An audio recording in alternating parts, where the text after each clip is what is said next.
रेवेंसवुड के सुदूर गांव में धुंध से ढके जंगल के किनारे पर एक प्राचीन चर्च खड़ा था, जिसमें एक विशाल घंटा घर था जो आकाश को खंजर की तरह छेदता था। लेकिन यह चर्च किसी अन्य की तरह नहीं था। कहा जाता था कि यह शापित था, चमगादड़ों की एक कॉलोनी द्वारा प्रेतवाधित था जो इसकी छायादार गहराइयों में बसती थी। बेलफ्री के चमगादड़ों की किंवदंती सदियों पहले शुरू हुई, जब चर्च पहली बार एक प्राचीन मूर्ति पूजक मंदिर के खंडहरों के ऊपर बनाया गया था। ऐसा कहा जाता था कि पुराने देवताओं की आत्माएं अभी भी पत्थरों के भीतर छिपी हुई हैं। उनकी उपस्थिति अंधेरे ताकतों को आकर्षित करती है जो जीवित लोगों की आत्माओं पर दावा करना चाहती हैं। जैसे जैसे साल बीतते गए, चर्च जीर्ण शीर्ण हो गया। इसके भव्य हॉल मकड़ी के जालों और सड़न से भर गए। लेकिन गांव वालों के भीतर छुपी बुराई को दूर करने के सर्वोत्तम प्रयासों के बावजूद चमगादड़ बने रहे, एक मूक द्वेषपूर्ण उपस्थिति जिसने पूरे गांव में भय का माहौल बना दिया। रेवेंसवुड के अंधविश्वासी लोगों के लिए चमगादड़ आसन्न विनाश का प्रतीक थे। उनकी रात की उड़ानें दुर्भाग्य और त्रासदी की घोषणा करती थीं। कुछ लोगों ने दावा किया कि उन्होंने चांदनी रातों में प्राणियों को सिर के ऊपर चक्कर लगाते देखा है। उनके पंख आने वाले तूफान के ढोल की थाप की तरह आकाश से टकरा रहे थे। लेकिन शायद सबसे अधिक रोंगटे खड़े कर देने वाली कहानियां उन लोगों की थीं जिन्होंने घंटा घर में घुसने का साहस किया।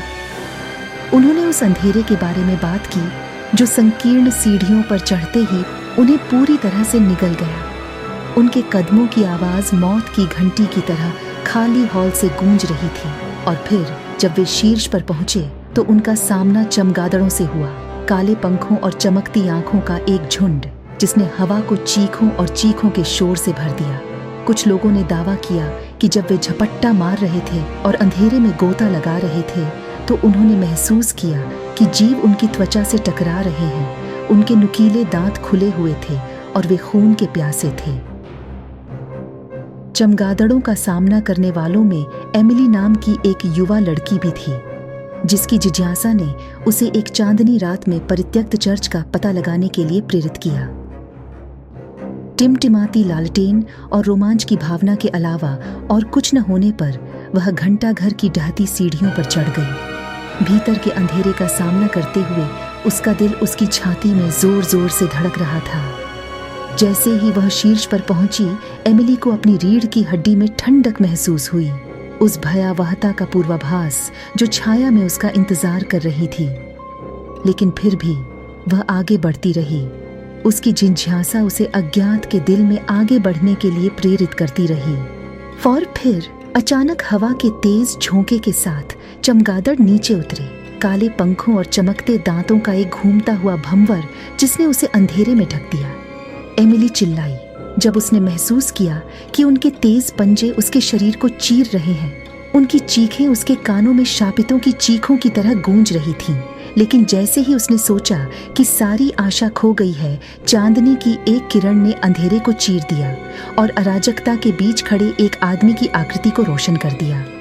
अपने हाथ को हिलाकर उसने हवा का एक झोंका बुलाया, जिससे चमगादड़ रात में तितर बितर हो गए। उनकी चीखें एक दुःस्वप्न की तरह दूर तक लुप्त हो गईं। तब एमिली को एहसास हुआ कि वह आदमी कोई और नहीं बल्कि गांव का पुजारी था। उसके चेहरे पर दुआक और अफसोस के भाव थे। उन्होंने समझाया कि चमगादड़ दुष्ट प्राणी नहीं थे, बल्कि चर्च के नीचे दबे हुए प्राचीन मंदिर के संरक्षक थे। एक मंदिर जो पुराने देवताओं और पृथ्वी की आत्माओं को समर्पित था। भारी मन से पुजारी ने खुलासा किया कि जिस अभिशाप ने सदियों से रेवेंसवुड को परेशान किया था, वह चमगादड़ों का काम नहीं था, बल्कि स्वयं ग्रामीणों का काम था। उनके डर और अंधविश्वास ने चर्च के भीतर छिपे अंधेरे को बढ़ावा दिया था, जो दुष्ट ताकतों को आकर्षित कर रहा था, जो उनकी आत्माओं पर अपना दावा करना चाहते थे। लेकिन अब एमिली की मदद से अभिशाप को तोड़ा जा सकता है। अपने होठों पर प्रार्थना के साथ पुजारी ने प्राचीन मंदिर और उसमें रहने वाली आत्माओं को आशीर्वाद दिया, क्षमा मांगी और बदले में शांति की पेशकश की। और जैसे ही भोर की पहली किरण क्षितिज पर रेंगती है, रेवेंसवुड को अपनी सुनहरी चमक से नहलाती है। एमिली विस्मय से देखती है जब चमगादड़ उड़ते हैं, उनके पंख सुबह की रोशनी में चमक रहे थे। और यद्यपि उनके प्रेतवाधित होने की स्मृति ग्रामीणों के दिलों में आने वाली पीढ़ियों तक बनी रहेगी, वे हमेशा उस भूमिका को याद रखेंगे जो एमिली ने उनकी आत्माओं को मुक्त करने में निभाई थी, छाया से प्रेतवाधित दुनिया में आशा की किरण।